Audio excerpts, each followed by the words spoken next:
ಈ ಸಿನಿಮಾದಲ್ಲಿ ಡೈರೆಕ್ಷನ್ ಮಾಡಿದ್ದೀರಾ, ಆ್ಯಕ್ಟಿಂಗ್ ಕೂಡ ಮಾಡಿದ್ದೀರಾ, ಹೇಳಿ ಇದ್ರ ಬಗ್ಗೆ ಏನು ಹೇಳೋದು ಮೇಡಮ್ ಅಂದರೆ ಇವತ್ತು ಮೊನ್ನೆ ಎಲ್ಲ ಹೌಸ್ಫುಲ್ ಆಗಿತ್ತು. ನಾವು ಇಂಟ್ರೋಲ್ ಪಾಯಿಂಟಿಗೆ ಅಥವಾ ಕ್ಲೈಮ್ಯಾಕ್ಸ್ ಆದಮೇಲೆ ನಾವು ಹೋದಾಗ ಆ ಪಾತ್ರನ ಗುರುತಿಸಿ ಬಂದು ಸೆಲ್ಫಿ ತಗೊಳ್ತಿದಾರಲ್ಲ ಅವ್ರು ಯಾರಿಗೂ ಗೊತ್ತೇ ಇಲ್ಲ ತುಂಬ ಜನಕ್ಕೆ ನಾನೇ ಡೈರೆಕ್ಟರ್ ಅಂತ. ಅಂದರೆ ಡೈರೆಕ್ಷನ್ ಮಾಡಿರೋದನ್ನು ಪಾತ್ರ ಓವರ್ಲ್ಯಾಪ್ ಮಾಡಿಬಿಟ್ಟಿದೆ ಕ್ಯಾರೆಕ್ಟ್ರು. ಸೊ ಫೈನ್, ಎನಿವೇ ಹಮೋ ಸಿನಿಮಾವನ್ನು ರೆಕಗ್ನೈಸ್ ಮಾಡ್ತಾ ಇದ್ದಾರೆ, ಪಾತ್ರನ ರೆಕಗ್ನೈಸ್ ಮಾಡ್ತಿದ್ದಾರೆ ಅಂದರೆ ಫೈನ್. ಸಿನಿಮಾ ನೋಡದೇ ಇದ್ದವರಿಗೆ ನಿಮ್ಮ ಪಾತ್ರದ ಬಗ್ಗೆ ಹೇಳ್ಬೋದಾ?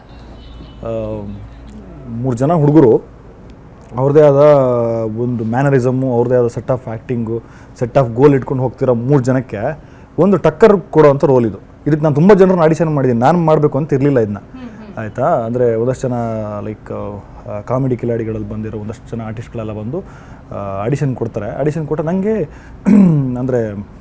ಅದು ಆ್ಯಕ್ಟಿಂಗ್ ಫಾರ್ಮ್ ಬೇರೆ ಥರ ಬೇಕಾಗಿತ್ತು. ಅಂದರೆ ಈ ರೆಗ್ಯುಲರ್ ಜರ್ಕ್ ಕೊಡೋವಂಥ ಕಾಮಿಡಿ ಆಗಲಿ ಬೇರೆ ಅಲ್ಲದೆ ಈ 3 ಜನರದ್ದೇ ಆ್ಯಕ್ಟಿಂಗ್ ಫಾರ್ಮಲ್ಲಿ ಒಂಚೂರು ಬೇರೆ ರಿದಮಲ್ಲಿ ಬೇಕಿತ್ತು, ಆಯಿತಾ. ಸೊ ಅದನ್ನು ಬೇರೆ ಹುಡುಕಿ ಅಂದರೆ ಬೇಸಿಕಲಿ ಥಿಯೇಟ್ರ್ ಬ್ಯಾಕ್ಗ್ರೌಂಡಿಂದ ಬಂದವನಾಗಿದ್ದರಿಂದ ನಂಗೆ ಸ್ವಲ್ಪ ಆ್ಯಕ್ಟಿಂಗ್ ಗೊತ್ತಿತ್ತು, ನಾನೇ ಮಾಡೋಣ ಅಂತ ಅಂದ್ಕೊಂಡೆ. ಇದು ಒಂದು ರೀಸನ್. ಆದರೆ ಇನ್ನೊಂದು ಬಡ್ಜೆಟ್ ಫ್ರೆಂಡ್ಲಿ ನಾನೇ ಮಾಡಿಬಿಟ್ರೆ ಅಂದರೆ ಸಿನಿಮಾ ನಂಬರ್ ಆಫ್ ಶಾರ್ಟ್ಸ್ ತುಂಬ ತೆಗೆಯೋದಕ್ಕಿತ್ತದು, ಆಯಿತಾ. ಅಂದರೆ ನಾವು ತೀರ್ಥಹಳ್ಳಿಲಿ ಇಡೀ ಸಿನಿಮಾ ಒಂದು ಕಾಲು ತಿಂಗಳು ತೀರ್ಥಹಳ್ಳಿಲೇ ಮಾಡಿದ್ರಿಂದ ಈ ಪಾತ್ರ ಮಾಡೋನಿಗೆ ನಾವು ಪ್ರತಿ ಸಲನೂ ಕರೆಯೋದು ಕಳಿಸೋದು ಮಾಡೋಕ್ಕಾಗಲ್ಲ, ಸಣ್ಣ ಶಾರ್ಟ್ಗೆ. ಅದು ನಾನೇ ಮಾಡಿದ್ರೆ ತುಂಬ ಈಸಿ, ಅಲ್ಲೇ ಕಾಸ್ಟ್ಯೂಮ್ ಹಾಕೋ ತೆಗಿ ನಾನು ತಕ್ಕೋ. ಅದು ಇಡೀ ಸಿನಿಮಾದಲ್ಲಿ ನೀವು ನೋಡಿದ್ರೆ ಒಂದೇ ಕಾಸ್ಟ್ಯೂಮ್ ಅವನು, ಎಲ್ಲ ಕಡೆ ಒಂದೇ ಕಾಸ್ಟ್ಯೂಮು. ಸೊ ನಾನು ಕಂಫರ್ಟೇಬಲಾಗಿ ಮಾಡಿಕೊಂಡೆ. ಸೊ ಮಾಡ್ಕೊಂಡ್ಮೇಲೆ ಎಡಿಟಿಂಗ್ ಎಲ್ಲ ನಾನು ಕೂತ್ಕೊಂಡು ಎಡಿಟಿಂಗ್ ಮಾಡುವಾಗ ನಮ್ಮ ಅರ್ಷಿತ್ ಅಂತ ಎಡಿಟರ್ ಒಬ್ಬರು ಇರ್ತಾನೆ. ಎಡಿಟಿಂಗಲ್ಲೂ ಕೂಡ ನಂಗೆ ಗೊತ್ತಾಗ್ತಾ ಇರಲ್ಲ ಅದು ಸರಿ ಆಗ್ತಿದೆಯೋ, ಚೆನ್ನಾಗಿ ಆಗ್ತಿದೆಯೋ, ಜನ ತಗೊಳ್ತಾರೋ, ರಿಸೀವ್ ಮಾಡ್ತಾರೋ ಇಲ್ಲೋ ಅಂತ ತುಂಬ ಡೌಟಲ್ಲೇ ಇತ್ತು. ಫೈನಲಿ ನಾನು ಫಸ್ಟ್ ಶೋ ಆದಾಗ ನನ್ನ ಪಾತ್ರಕ್ಕೆ ಕೊಟ್ಟಿದ್ದ ರಿಯಾಕ್ಷನ್ಸ್ ನೋಡಿಬಿಟ್ಟು, ಅಂದರೆ ಫಸ್ಟ್ ಡೇ ಹೆಂಗಾಯಿತು ಅಂತಂದರೆ ಪ್ರೀಮಿಯರ್ ಶೋದಾಗ ಚೆನ್ನಾಗಿ ರಿಯಾಕ್ಷನ್ ಸಿಕ್ಬಿಡ್ತು. ಪ್ರೀಮಿಯರ್ ಶೋ ಚೆನ್ನಾಗಿತ್ತಲ್ಲಪ್ಪ, ಇದು ಹೆಂಗೆ ಆಗ್ತಿದೆ, ಇಷ್ಟು ಕನೆಕ್ಟ್ ಆಗ್ತಿದೆಯಾ ಅಂತ. ಆಮೇಲೆ ಫಸ್ಟ್ ಶೋ ಸಂತೋಷಲ್ಲಿ ಅಲ್ಲಿ ಕೂಡ ಚೆನ್ನಾಗಿ ರಿಯಾಕ್ಷನ್ ಸಿಕ್ತು. ಬಟ್ ನಾನೇನು ಅಂದ್ಕೊಂಡೆ, ಹಂಗೂ ಅದನ್ನು ನಾನು ಪಾಸಿಟಿವ್ ಆಗಿ ತೊಗೊಳ್ಲಿಲ್ಲ.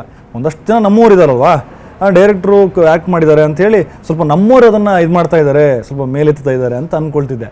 ವೀರೇಶಲ್ಲಿ ಹೌಸ್ಫುಲ್ ಶೋ ಹೋಗ್ತಾ ಇದೆ, ನಾನು ಗೊತ್ತಿಲ್ಲದಂಗೆ ಹೋಗಿ ಅದು ಡೋರಲ್ಲಿ ನಿಂತ್ಕೊಂಡಿದ್ದೆ. ನನ್ನ ಪೋರ್ಷನ್ ಬಂದಾಗ ಹೆಂಗೆ ರಿಯಾಕ್ಟ್ ಮಾಡ್ತಾರೆ ಅಂತ ಯಾರಿಗೂ ನಾನು ಗೊತ್ತೇ ಇಲ್ಲ. ಆವಾಗ ನನಗೊಂದು ಜೆನ್ಯೂನ್ ರಿಯಾಕ್ಷನ್ ಸಿಗುತ್ತೆ ಆಡಿಯನ್ಸ್ ಆ ಪಾತ್ರಕ್ಕೆ. ಅಂದರೆ ಫಸ್ಟ್ ಹಾಫಲ್ಲಿ ಸುಮ್ಮನೆ ಹಿಂಗೆ ಹೋಗುತ್ತೆ. ಸೆಕೆಂಡ್ ಹಾಫಲ್ಲಿ ಅವ್ನು ಬಂದಾಗ ಅವ್ನ ಎಂಟ್ರಿಗೆ, ಆ ಕ್ಯಾರೆಕ್ಟರ್ನ ಎಂಟ್ರಿಗೆ ಆ ವಿಜುವಲ್ಸ್ ಆಗಲಿ, ಅವನು ಹೇಳೋ ಪಂಚನ್ನ ಎಂಜಾಯ್ ಮಾಡಿದ ರೀತಿ ಸೂಪರ್. ಸೆಕೆಂಡ್ ಹಾಫ್ ಮುಗಿಸಿ ಅವ್ರು ಆಚೆ ಕಡೆ ಬರ್ತೀನಿ, ಟ್ಯಾಲೆಂಟೆಡ್ ಅಂತ ಒಂದಷ್ಟು ಜನ ಒಂದು ಗ್ರೂಪೇ ಬಂದು ಸೆಲ್ಫೀಸ್ ಎಲ್ಲ ತಗೊಳ್ತಾರೆ. ಒಂದಷ್ಟು ಜನ ಗುರ್ತಾನೆ ಹಿಡಿತಿಲ್ಲ ಇನ್ಫ್ಯಾಕ್ಟ್ ಆ ರೋಲ್ ಇರೋದಕ್ಕೂ ಇದಕ್ಕೂ. ಬಟ್ ತುಂಬ ಜನ ಮಾಡ್ತಾರೆ. ಎಷ್ಟೋ ಜನ ಡೈರೆಕ್ಟರ್ ನೀವೇನು ಅಂತ ಗೊತ್ತಾದ್ಮೇಲೆ ಮತ್ತೆ ಅದನ್ನು ಇದು ಮಾಡಿದ್ದಾರೆ. ಸೊ ಚೆನ್ನಾಗಿ ಆಗ್ತಾಯಿದೆ.